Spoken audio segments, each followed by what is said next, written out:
오후 예배 인도받을 말씀은 이사야 6장 11절에서 13절입니다. 제가 봉독해 올려드리겠습니다. 내가 이르되 주여 어느 때까지이니까 하였더니 주께서 대답하시되 성읍들은 황폐하여 주민이 없으며 가옥들에는 사람이 없고 이 토지는 황폐하게 되며 여호와께서 사람들을 멀리 옮기셔서 이 땅 가운데에 황폐한 곳이 많을 때까지니라.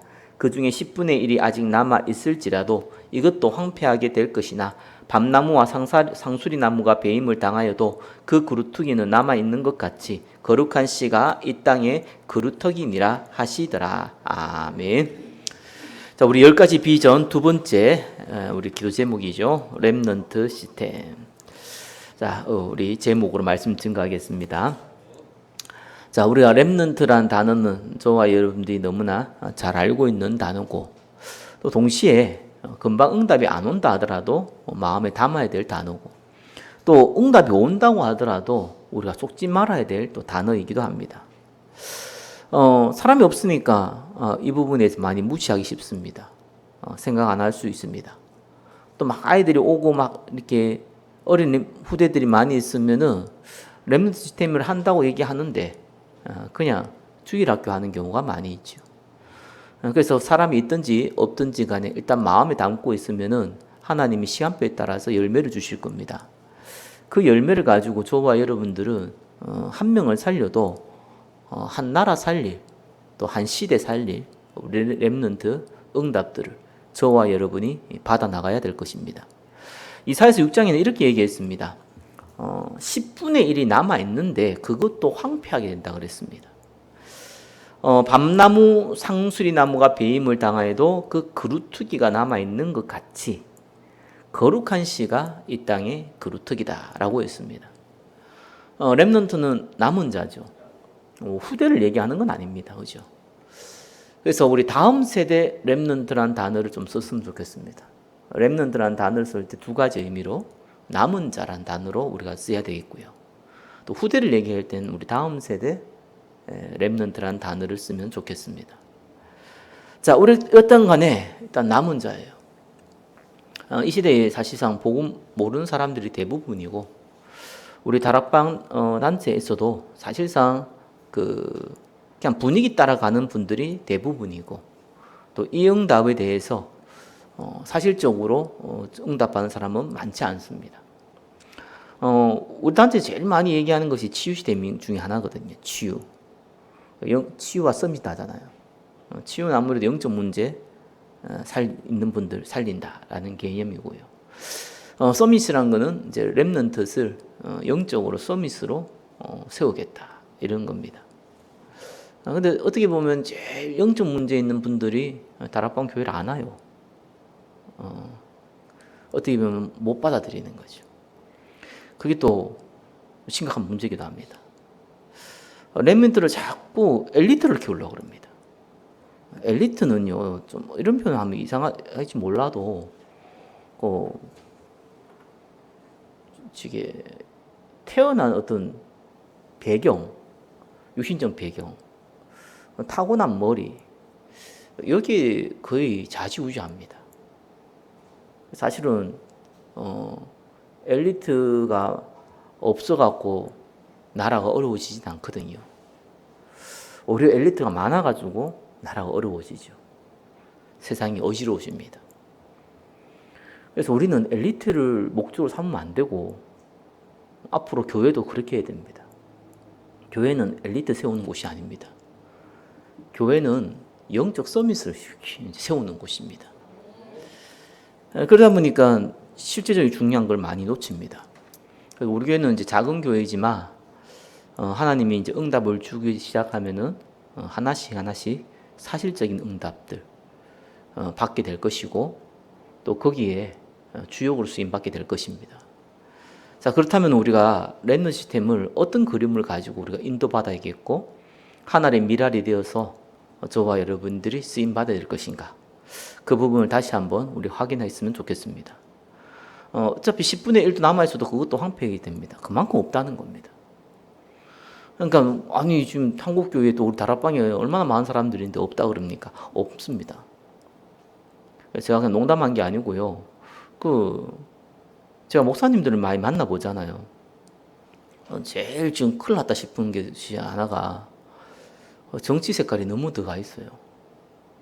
제가 왜 이 정치 얘기를 자꾸 하냐니까 목사님들이 너무 많이 들어가 있어가지고 내가 심히 걱정되는 거예요. 노인 목사님만 들어가 있는 게 아니라 젊은 목사님도 너무 많이 들어가 있습니다. 전라도 쪽에 가서 목사님들을 만나보면은 일단은 우파 쪽 있는 생각하는 사람들은 정말로 나쁜 놈들이에요. 이렇게 생각을 하고 있어요. 저 경상도 쪽에는요, 일단은 무조건 빨갱이에요. 그런 생각들을 본인들이 나름대로 할 수 있다 하지만 그거를 포럼의 대상으로 삼았다는 것은 굉장히 심각한 일입니다.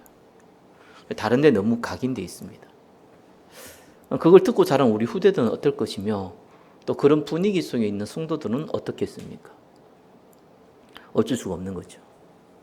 다른 것이 다른 그 흐름, 이스라엘 나라가 회복하면 이때니까 이 흐름 속에 대부분은 갇혀져 있습니다. 그러니까 10분의 1이 남아있다고 하더라도 우리 다락방 성도들이 남아있다 하더라도 그것도 황폐하게 된다. 알아들으셔야 됩니다.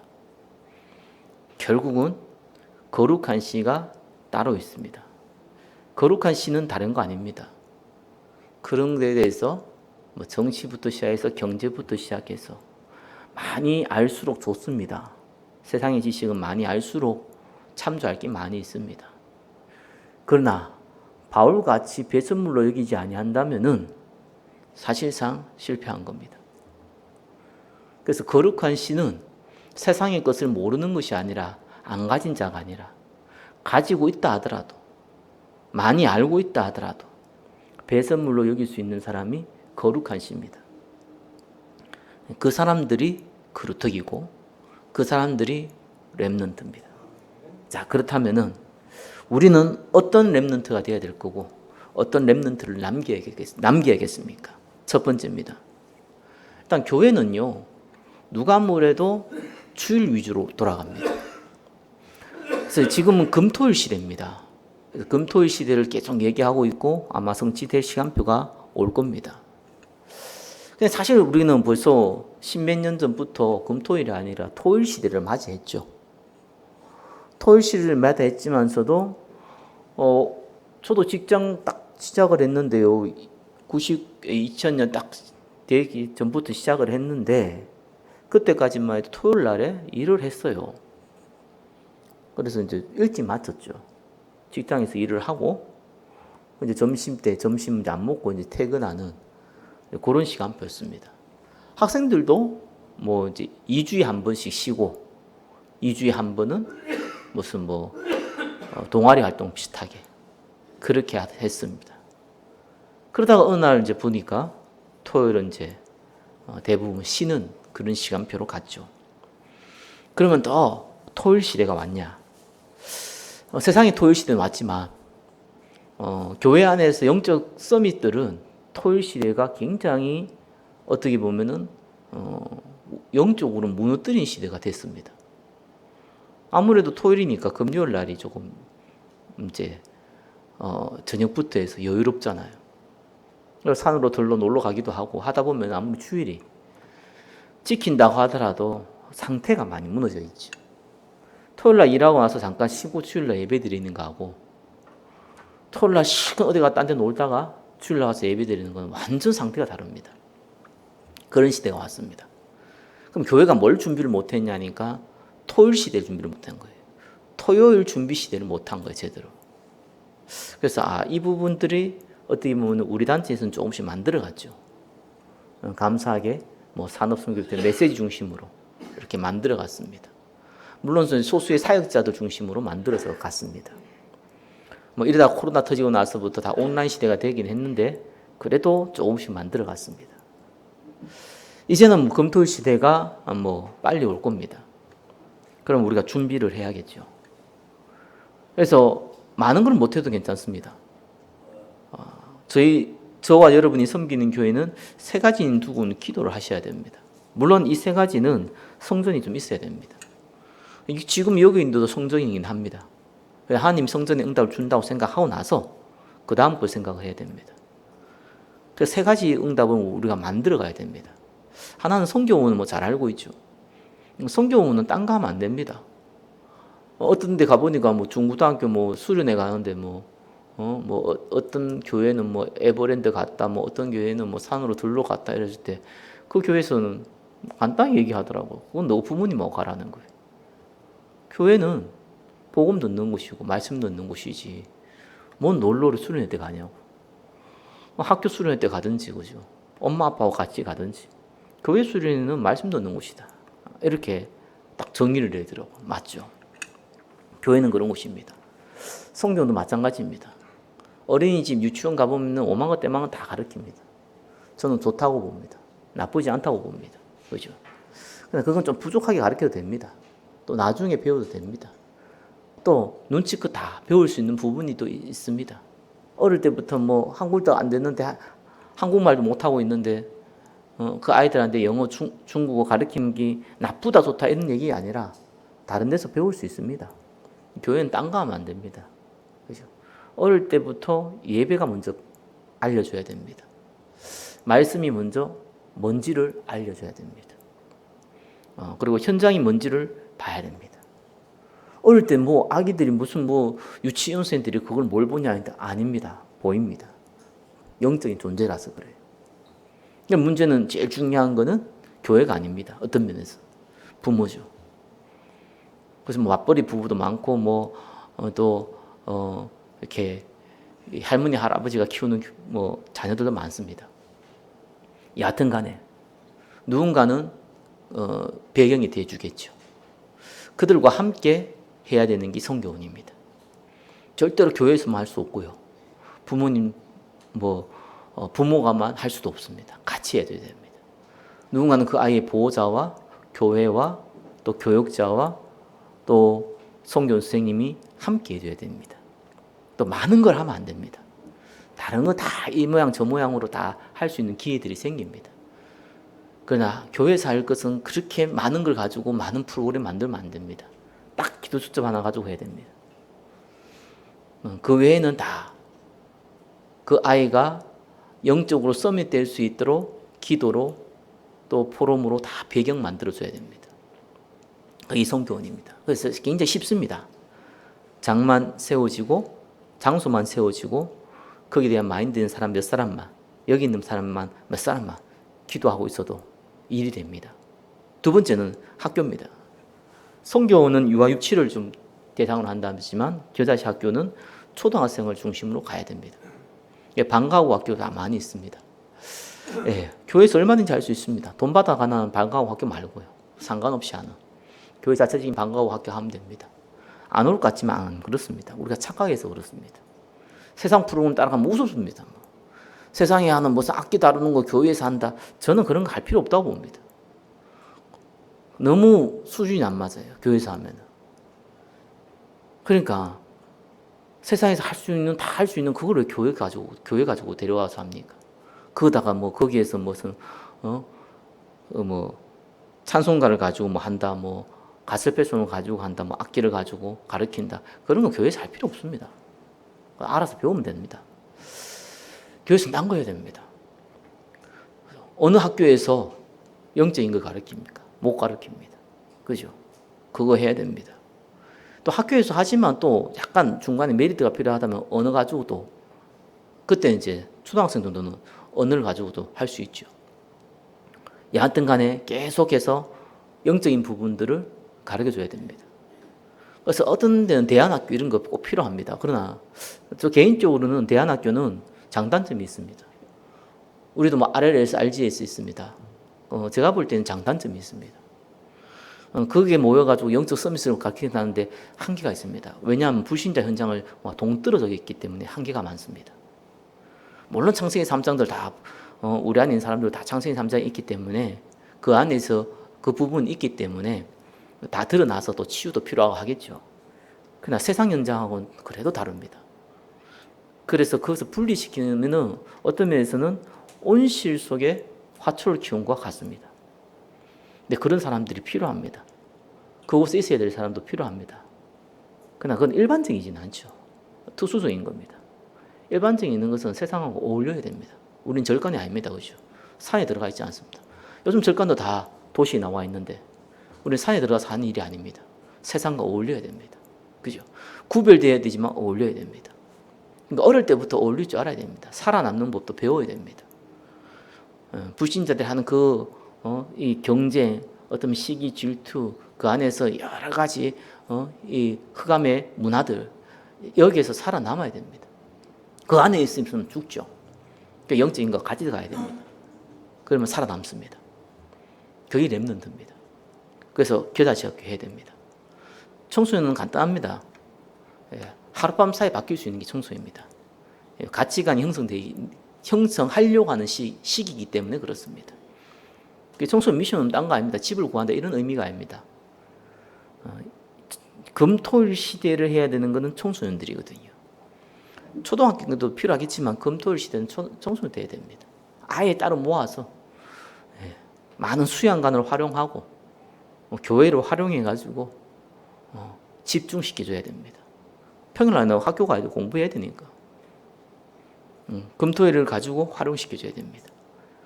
그래서 한 번의 메시지가 그 인생을 완전히 바꿀 수 있는 시간표는 청소년 시간표밖에 없습니다. 그 시간표를 가지고 교회에서는 하면 되는 겁니다. 장이 만들어졌을 때. 그래서 이 방향을 가지고 우리가 계속 포럼도 하고 어떻게 하고 교육자, 교사 만나서 얘기하면서 업그레이드 시켜가고 벤치마킹 해가면서 업그레이드 시켜가면 됩니다. 자, 그러면서 우리는 또 다른 걸 봐야 됩니다. 교회는 많은 걸 할 수 없지만 그래도 한 명의 렘넌트를 살릴 수 있다면은 우리는 또 선교적인 관점에서 봐야 됩니다. 렘넌트 중에는 반드시 한 나라 살릴 사람들이 있습니다. 그 사람들을 우리가 찾아야 됩니다. 그래서 우리가 필리핀 선교 캠프도 갔지만 꼭 필리핀의 필요는 없습니다. 그러나 우리 교회가 정해서 움직일 때에 그 나라를 살릴 현지인 렘넌트 세워나가야 됩니다. 그리고 한 나라 살릴 사람은 누가 뭐래도 목회자가 나와야 됩니다. 선교 대상의 나라는 그렇습니다. 선교하는 저와 여러분이 살고 있는 대한민국에서는 어떤 면은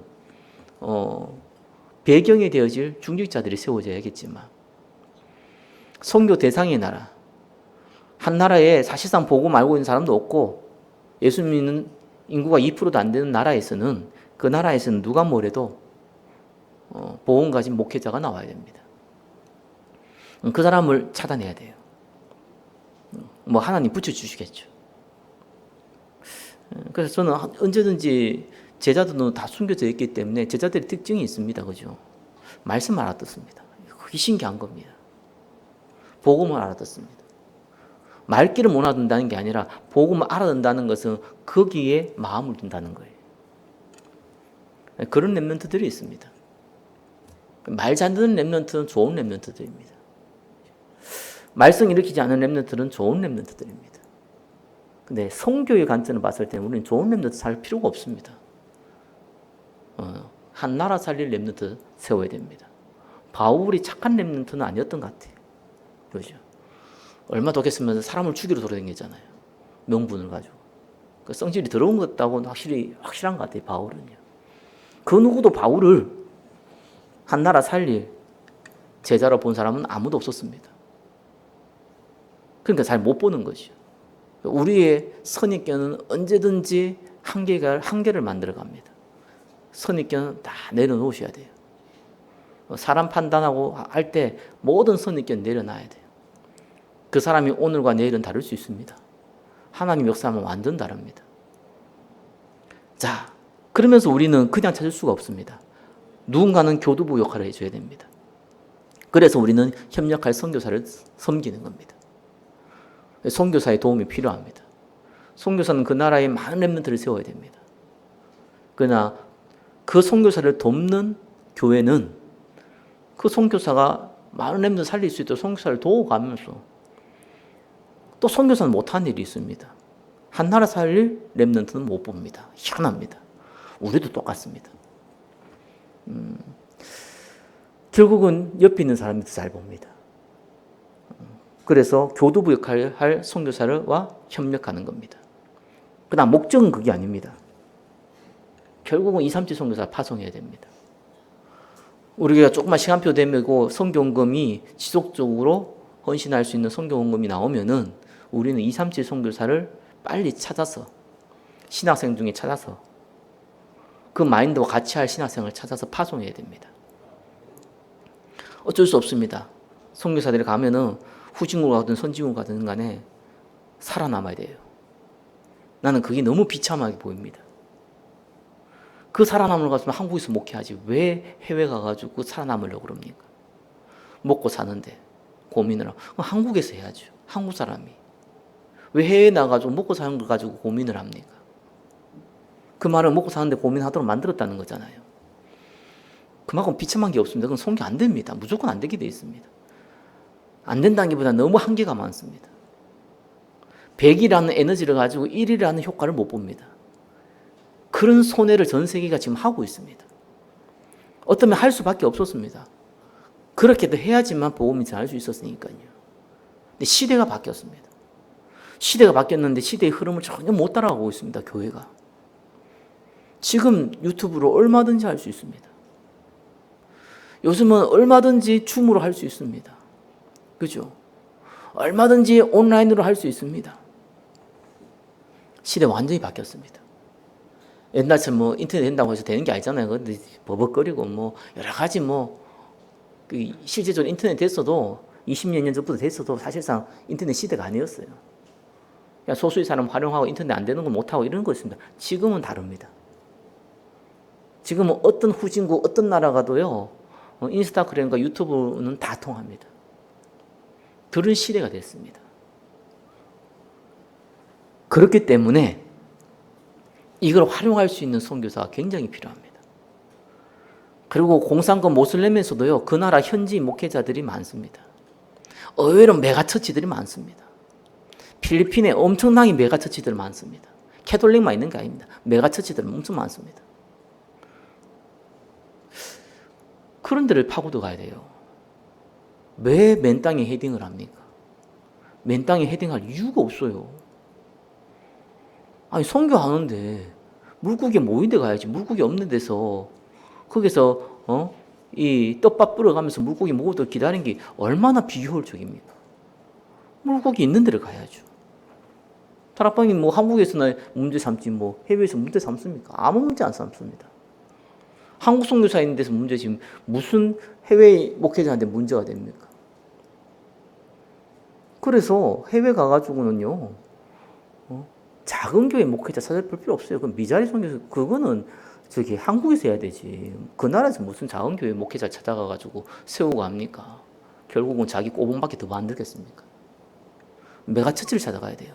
메가처치의 특징이 있습니다. 가난하지 않습니다. 근데 특징이 있습니다. 가진 자가 더 가지고 싶어 한다고. 부흥되기를 원합니다. 그리고 영적 문제 다 있습니다. 목사들 다 있습니다. 그리고 안 풀리는 문제 있습니다. 영적 문제라기보다는 복음에서 뭔가 안 풀리는 고리가 있습니다. 복음 모르면 이 고리가 뭔가 안 풀려요. 그럼 나름대로 노력해 봅니다. 인본주의, 율법주의, 신비주의, 박애주의 뭔가 안 풀립니다. 왜 메가처치 목사들은요 경제에 문제가 없잖아요. 그리고 또 실제 자기 할 일이 있고 또 미션이 있기 때문에 나름대로 보람도 있습니다. 근데 그것도 한두 보이지. 신앙을 전향하면서 뭔가 안 풀리는 겁니다. 그 사람들에게 우리 메시지 전달해주고 활용하는 거 알려주고, 그죠? 아니 다른 나라 사람 와서 그 교회 부흥시켜 주겠다는데 어떤 목사가 싫어합니까? 다 좋아합니다. 그걸 해줄 수 있는 선교사예요. 그거 진짜 쉽거든요. 내가 볼 때는 선교의 마인드가 있고 누군가는 이 방향을 제시해주고 그리고 그 선교사의 가정을 책임질 수 있는 경제를 도와줄 수 있다면은 내가 볼 때 너무 쉬운 선교인데 이거는 참 알면서도 못하는가 봐요. 237 선교라는 단어는 제가 쓴 단어는 아니거든요. 우리 안에 이미 썼던 단어예요. 그리고 지금 제가 얘기하는 거는 성대인 목사가 따로 이렇게 해야 된다라고 마인드를 만든 게 아니고 이 얘기는 벌써부터 있었던 얘기예요. 근데 왜 안 하냐? 기존에 만들어진 시스템 때문에 못하는 거예요. 기존에 만들어진 게 있어요. 이걸 뒤집으려니까 힘든 거예요. 앞뒤 좌우를 다 살펴야 되는 거잖아요. 그렇죠. 전체를 하는 사람들은 그걸 봐야겠죠. 당연한 겁니다. 근데 개교에서 선교할 때는 그럴 필요가 없죠. 우리 교회 선교하는 데는 그 앞뒤 그걸 살필 필요가 없어요. 왜냐하면 우리 교회 중심으로 가면 되니까. 그러니까 어느 정도로 또 메가처치, 한국에 있는 메가처치 욕심이 많습니까? 모든 해외에 일꾼들 다 뽑아가지고 지교를 만들어봤어요. 지교를 만들어가지고 한국에 있는 설교를 그쪽에서 동시에 들을 수 있도록 했어요. 그럼 뭘 만든 겁니까? 말 그대로 뭐 저게 부교육자들을 많이 세워놓은 거예요. 해외에다가. 성령 안 됩니다. 이건 인간이 근본적으로요. 창세기 3장 안에 있기 때문에 내끼 있어야 돼요. 내끼 있어야지 목사도요. 뭘 합니다. 동기가 생깁니다. 월급 받아가지고 동기 안 생깁니다. 월급이 없어도 내한테 주어진 비전이 생기면 힘을 얻습니다. 그래서 너무 상식적인 거잖아요. 왜 공산주의가 다 실패합니까? 믿기 몇 개 없거든요. 그건 실패하는 겁니다.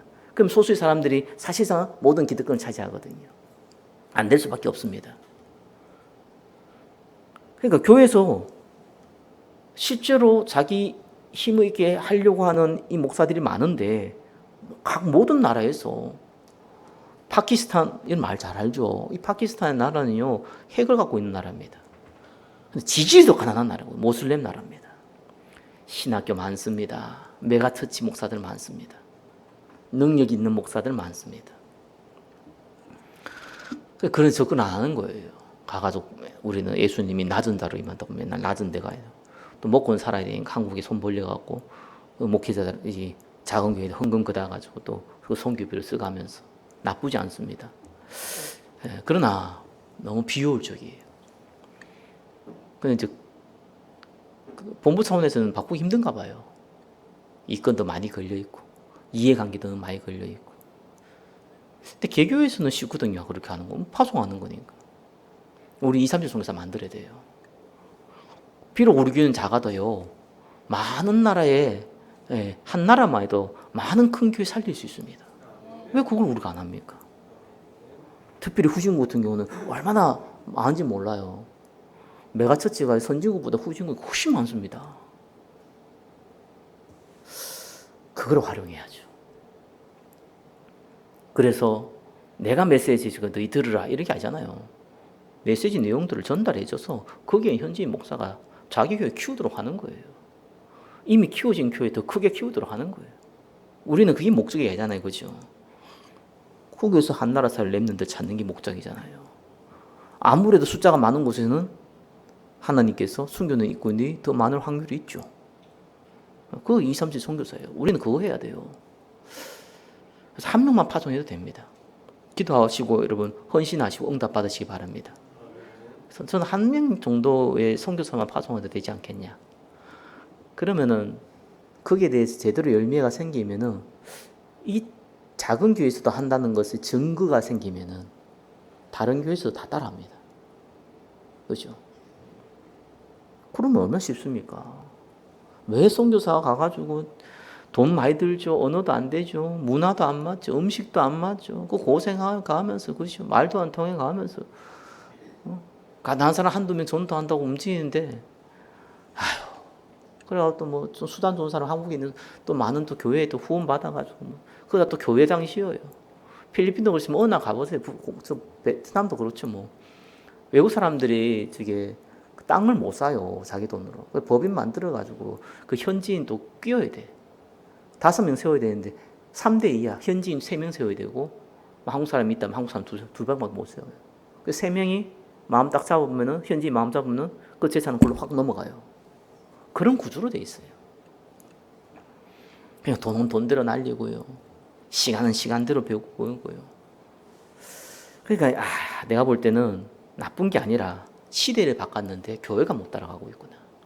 우리 교회 한 명만 그렇게 선교사 파송할 수 있는 한 가정 파송하려면은 그걸 도우려고 하려면 최소한 그 사람한테 한 달에 들어가는 비용이요. 제가 볼 때는 500원 이상은 돼야 돼요. 아무리 적게 나가도. 왜냐하면은 그냥 한국에 사는 게 아니잖아요. 움직여야 될 게 많고 사회비가 많잖아요.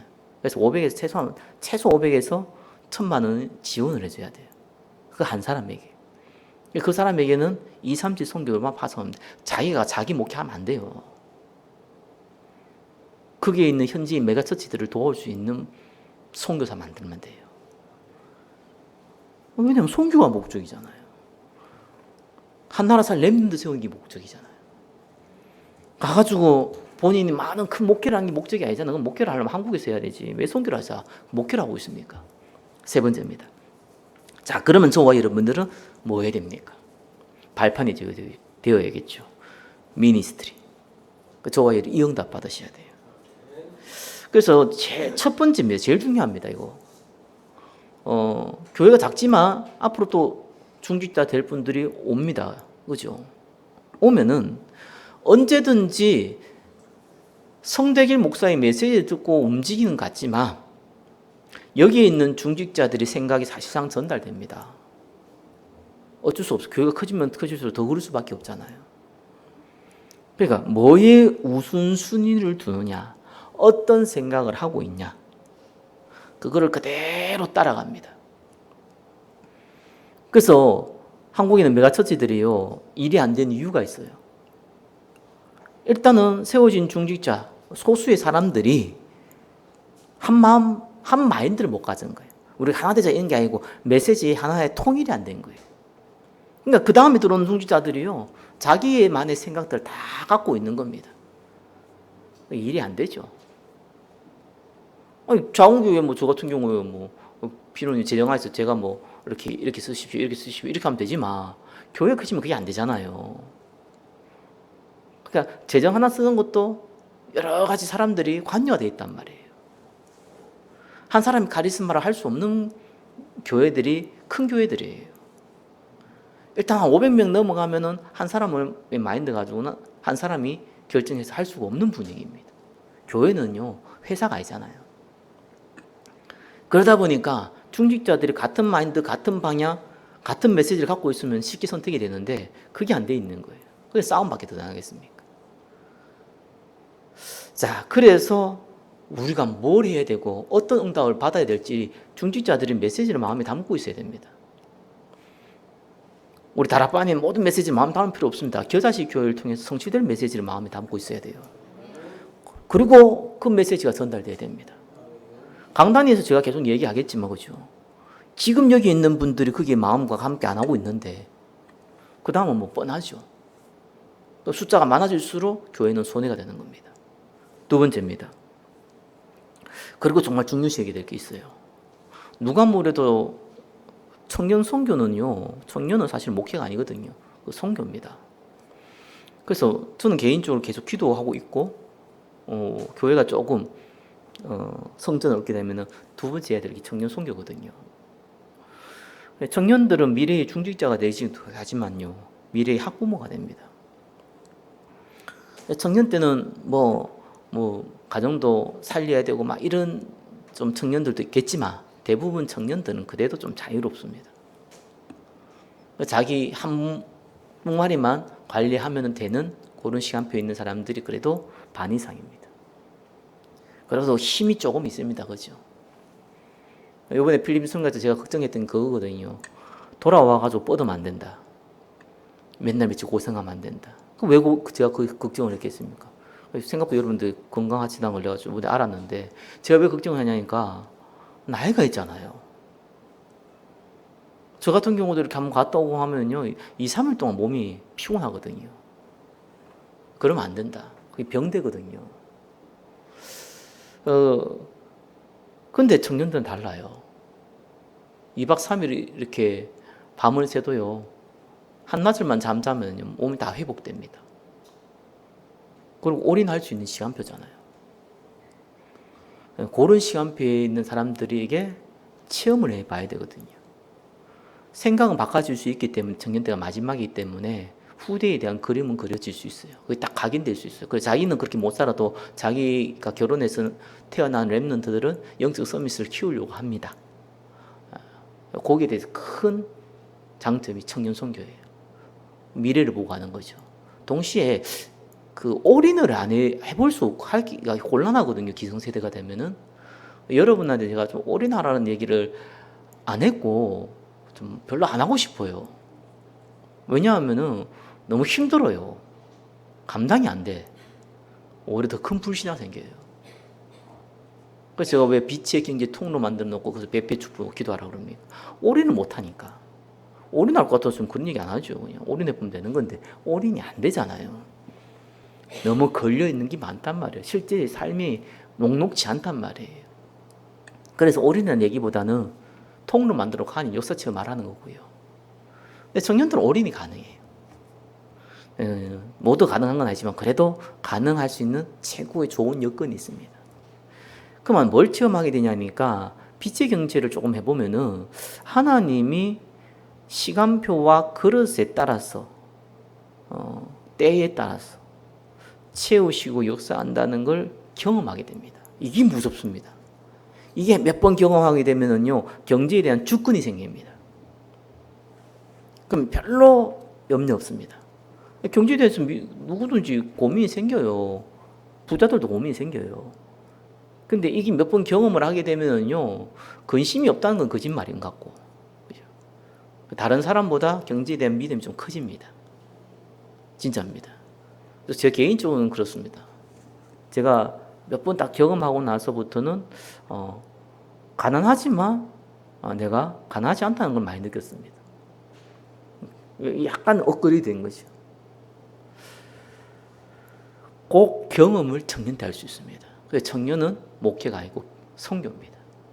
제가 홍대에서 목회를 하다 왜 왔냐? 간단합니다. 목회에서 안 돼서 온 거 아닙니다. 솔직히 얘기하면. 그래서 내가 문을 닫아야겠다 생각했는데 자꾸 문을 안 닫히는 사람들을 보내가지고 내가 언제 문 좀 닫을까 내가 그러고 있었습니다. 한 사람도 오면 안 할 수가 없으니까. 이유가 있습니다. 하나님께서 내한테 메시지를 주시더라고요. 청년 선교를 하라고. 근데 내가 지금 발판이 있어야 될 거 아니에요. 목회의 발판이 없는데 어떻게 선교를 합니까? 목회자가 그것도. 평신도가 목회자가 목회의 발판이 없는데 어떻게 선교를 합니까? 청년 선교를 할 수 있습니까? 그래서 내가 목회를 바꾼 겁니다. 그래서 청년 선교로 가거든요. 사람 착하게 청년 선교하다 보니까 막 청년들하고 부딪혀가고 어떻게 많이 세우고 뭐 모으고 만나고 얘기하고 막 이런 것 같은데 제가 청년을 목회로 관점에서는 그렇게 했었어요. 선교라는 관점을 딱 보니까 이제 달라져요. 선교 특징이 있죠? 한 나라 살리. 선교의 특징이 달라요. 선교는 될 사람 데리고 가는 겁니다. 될 사람이라는 건 정해져 있는 게 아니라 시간표마다 다르거든요. 될 시간표 된 사람 데리고 가는 겁니다. 그게 선교입니다. 선교는 우리 함께 해보자 이런 게 아닙니다. 목회는 그렇게 되면 선교는 그렇게 하면 안 됩니다. 선교는 할 사람이 하는 겁니다. 어떤 면은 할 사람 아닌데 잘라내는 겁니다. 하지 말라고 해야 됩니다. 소수의 영적 서밋이 누릴 특권이지 선교는 목회가 아니거든요. 그래서 청년은 선교예요. 그래서 불같이 한번 붙어보면은 무섭습니다. 청년들은. 지금은 뭐 옛날에 뭐 80년대처럼 뭐 국가의 위기에서 막 데모하고 막 심지어 신나를 몸에 뿌리고 막 불사르고 막 이런 청년들이 없다고 막 이런 얘기 하는데 안 그렇습니다. 지금도 위기가 오면 그런 청년들 나옵니다. 왜 그렇습니까? 청년이라서. 영적으로 보면 굉장하게 쓰임받을 수 있는 제일 좋은 시간표입니다. 마지막입니다. 저와 여러분들은 미션을 만들어야 돼요. 한 나라 살릴, 그죠? 랩너트 나오면은, 현지인 랩너트 나오면은, 신학시켜야죠, 한국에서. 배경 만들어줘야죠. 이건 집을 만들어줘야 돼, 실제로. 그래야 키우는 겁니다. 그게 랩너트 시대입니다. 그러면은, 저와 여러분들이 이 내용에 대해서 마음에 담고 있으면 됩니다. 그리고 우리가 계속 기도하고 있잖아. 기도하고 있으면 됩니다. 하나님 시간표 따라 사람들을 불러 모을 텐데 다 전달됩니다. 그리고 부흥되는 거는 단번에 되거든요. 단번에 하루아침에 이런 말은 아닌데 단번에 일어납니다. 그 시간표는 하나님 손에 딱 달려 있습니다. 그래서 저도 솔직히 기도 많이 하면 되겠다 이런 생각을 옛날에 많이 했는데 그래서 되는 것도 아니더라고요. 하나님 계획이라는 게 있더라니까요. 물론 내 그릇도 문제가 있겠죠. 복합적이에요. 그래서 저는 키를 뭘로 보냐니까 특별히 여기는 인천이잖아요. 그리고 여기가 서구인데 서구 끄트머리예요. 그리고 인천 시내에서 인천 전국에서 물론 강화도 이런 데도 있지만 고린도 특수한 데 빼놓고는 땅이 있는 곳이 별로 없습니다. 교회당을 지을 수 있는 데가 많지가 않습니다. 다 건물이 다 세워져 있습니다. 그래서 요 지역이 어떻게 보면은 교회당을 지을 수 있는 최고의 마지막 시간표일 수도 있겠구나 라는 생각도 해보게 됩니다. 그리고 여기 바로 지난 풍무등이잖아요. 여기 또 이제 그 신도시 들어왔었고요. 이렇게 바로 앞에도 거맘인데 이 거맘에도 이제 푸르지오처럼 이렇게 큰 이제 아파트들이 세워지고 그랬죠. 그러니까 어떻게 보면 약간 생활 수준권이 있는 분들이 많이 들어와 버렸습니다. 그리고 또 여전히 지금 땅을 팔고 있습니다. LH에서 팔고 있습니다. LH에서 팔고 있는 데것이 그렇게 많지 않습니다. 수도권에서. 그러니까 저는 좀 시간표를 고르게 봅니다. 하나님이 여러분 중에 통하시나 저를 통해서나 어떻게 간에 성전 지을 수 있는 최소한의 빛의 경도 주실 것이다. 저는 그거 딱 시간표로 보거든요. 거기 돼야 돼요. 상가가 좀 어렵습니다. 시대가 좀 그런 것도 있지만 한계가 많습니다. 그리고 또 수준력이 조금 높아졌어요. 이쪽 지역이요. 더더욱 상가 있는 교회는 잘 안 갑니다. 그런 시간표입니다. 뭐 성경에서 하면 부흥될 수 있지만 하나님이 그 시간표 만들어 가겠지만 중요한 제가 보는 키포인트는 그거예요. 그 응답을 주실 것이다. 그리고 나서 여러분한테도 한 사람이 응답받으면 이제 나머지는 같이 응답받게 되어 있습니다. 자, 그러면서 우리에게는 이제 급속도로 이걸 할 수 있는 여건들이 만들어질 겁니다. 지금은 마음을 담고 있어야 돼요. 이 얘기는 제가 오래전부터 얘기했던 것 같습니다. 여러분 만났을 때부터 얘기했어요. 오늘 목사님이 이 얘기한 거 처음 들었는데 이러면은 주무시고 계셨다는 건 얘기고 딴 생각하고 계셨다는 얘기고 제가 한 얘기 좀 새로운 얘기가 없잖아요. 여러분 여기 앉으면 몇 사람 안 되지만 다 속으로 그런 얘기하고 있을지도 모르겠습니다. 그만 좀 해라. 귀에 딱가리 앉겠다. 너무 많이 들었다. 이제는 달달 외운다. 뭐 그럴 수도 있잖아요. 맞습니다. 네, 이게 딱 한 마음으로 모아져야 됩니다. 제가 책 보면서 만들어낸 것도 아니고요. 그죠? 말씀 흐름 따라가면서 제 시간표와 우리 교회 시간표에 맞춰서 하나님 주신 메시지였어요. 이건 제가 만들어낸 것도 아니고 아무것도 아닙니다. 이건 하나님 주신 거예요. 그래서 저는 확신합니다. 성취될 시간표는 온다. 근데 문제는 우리가 여기 마음 안 담고 있으면 사단이 틈이 커진다. 나는 그게 제일 우리가 주의해야 될 부분이에요. 앞으로 가자 이런데 왜 앞으로 가야 돼? 뒤로 가면 안 돼? 좌로 가면 안 돼? 우로 가면 안 돼? 이러면 이제 그때부터 헷갈리기 시작하는 거예요. 그러면은 맹목적으로 앞으로 가자 다 따라갑니까? 아니잖아요. 그건 더 이상한 거죠. 메시지가 같이 마음이 담고 있으면은 이유를 알고 가는 거죠. 그 응답 누리시기를 예수 그리스도 이름으로 축원합니다. 기도하겠습니다.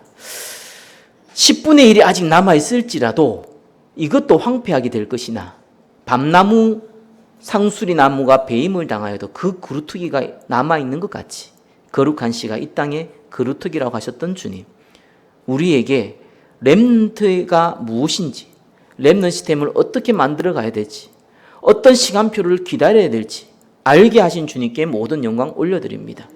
쓰임받는 전도자들이 되게 하여 주옵소서. 빛의 경제 응답 허락하여 주옵소서. 예수 그리스도 이름으로 기도드립니다. 아멘.